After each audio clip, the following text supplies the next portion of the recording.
As the son of two doctors, I would say they were skeptical initially, to put it mildly.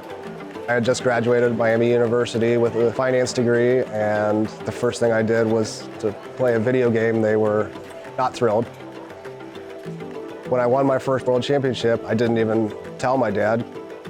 The next time I saw him, he pulled out the newspaper where I was on the front page, and then he said to me, "I guess if you're the best in the world, it can't be all that bad."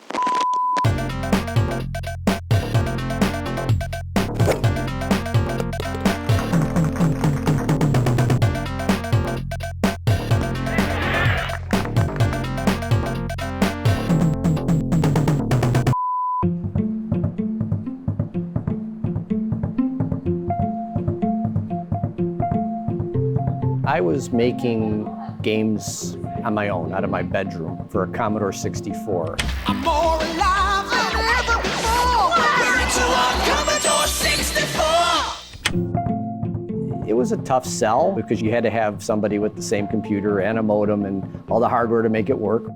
So after doing that and struggling with my friend, he said, why don't you just go get a job doing this? I sent some resumes out and got a job with Incredible Technologies.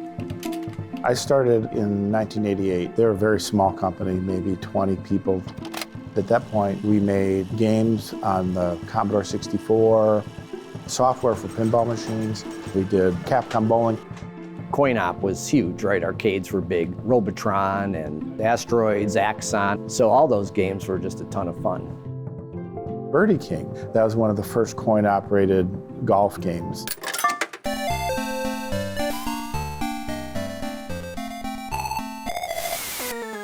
When I was in college, in between classes, I would go to the Aladdin's Castle there and play Birdie King.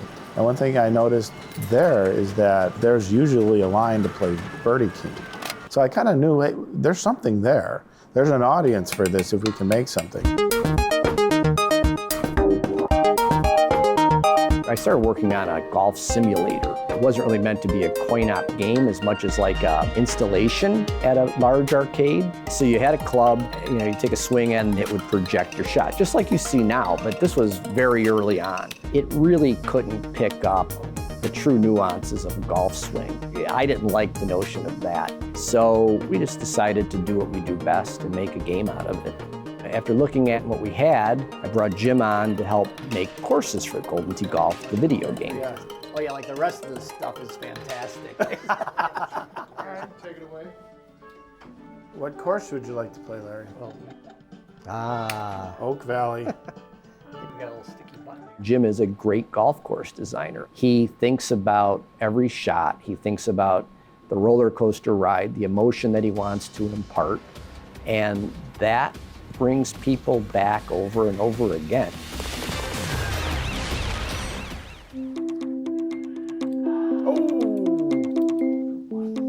Larry and I said, well, we need to work on a control device for this. We definitely knew that we wanted something that felt like a golf swing. We wanted to be something that could compete with a pool table or a dartboard. Capcom bowling did really well. And so it made sense to leverage the trackball. The real aha moment was that we could use that device to mimic a backswing, an inside-out swing, an outside-in swing. I think what makes the design of the game unique is the implement of a trackball rather than just buttons, because between direction, speed, there's literally an infinite amount of combinations. It's easy to learn, but impossible to master.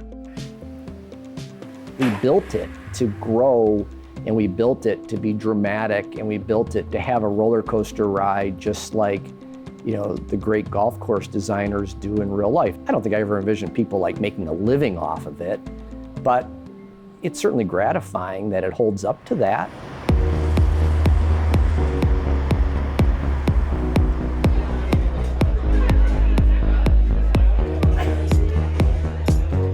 My name is Andrew Haas. I'm from Northfield, Ohio, and I'm the two-time Golden Tee World Champion.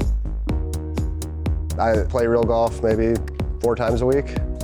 My Golden Tee handicap is significantly better than my real golf handicap, yes. What would that be? It's about plus 30. Plus 30? Yeah. I know there's a lot of people these days that say they play video games for their job, and that's great, but playing an arcade game is different than playing an Xbox or PlayStation. Andy Haas is definitely a name that gets thrown around by everybody when you talk a Golden Tee Mount Rushmore. The moment he walks into a location for a tournament, you're like, okay, that's the guy I'm gonna bet on, because he's probably going to clean the floor with everyone. Every Friday, we would go up to a happy hour at a bar, and there was a Golden Tee in the corner, and back in the day, have like a scrolling red marquee detailing that month's prizes. You know, first prize 5,000, 18 under par. And so, you know, we saw that, started playing. I got to where I could shoot 18 under par. Then we quickly realized they were shooting that for 9 holes and not 18. As I was graduating college, didn't really know exactly what I wanted to do. At the same time, Golden Tee had come out with a new platform that favored high volume of games, so you could win a little bit, a lot of times. I realized that if I put in enough time making those small wins, that it could turn into something I could support myself on. And then as I got better, started making a little more, and I went about 10 years with Golden Tee as my sole source of income. I had a couple years, including one of the years I won the World Championship, which was a nice prize, where we cleared 6 figures. At this level, I would say it's just like real golf. Any pro that tees it up has a chance to win that week. Gold Tee was one of the original esports before esports was a thing. Our games have been online and connected for, almost 27 years now. Every year we have a $150,000 plus world championship in Las Vegas. Yes! Oh yeah! When you go to a national tournament, all of a sudden you're not playing your buddies for $5 and a beer, you're playing for $10,000 over the course of a weekend. I want to thank all us, everybody here, come out, support us. We got 184 players. Thursday's kind of the relaxed, fun day. Friday is what they call the handicap tournament, and it's a way for the newer players to get welcomed in the community. Saturday, you have the qualifiers. Your combined scores put you in either the gold, silver, or the purple bracket, depending on how many people are at the tournament. Your Andy Haas's, your Mark Stenmarks, those guys are competing. They want to be in the top 32 because that's where the big money is. The top 32 make the main bracket, and then Sunday, you're seeded 1 to 32, and it's a bracket-style double elimination match play. When I'm playing a match that I know I need to win to advance in the tournament, I'm just trying to focus exclusively on the next shot and try and keep out outside noise. When you're advancing in a tournament, you find yourself in the zone, absolutely. I've played enough games that, I usually see the correct shot right away, and some guys like to think through it and, consider all the possibilities.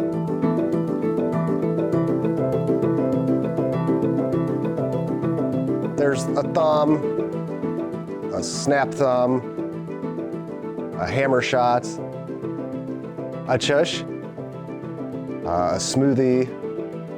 You may get to a green and it says that it is up 6, which means you think, oh, it's a straight putt. Well, if I turn one way and turn the other way, there's maybe left 1, but then still straight. So it means it's not straight, it's gonna break just a little bit. And on a longer putt, if you were to hit that straight, it's gonna break off and miss. But I usually find that my first instinct's correct and I wanna go with that. And then once the tournament's over, then it's just a big party for the rest of the night.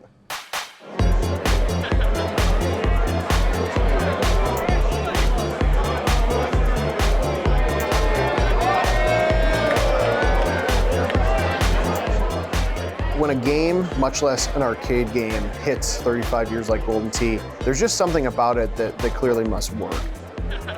Really, socialization is the key to Golden Tee golf. I can have my beer in my left hand, and I can do every shot that a real golfer would be capable of with one hand.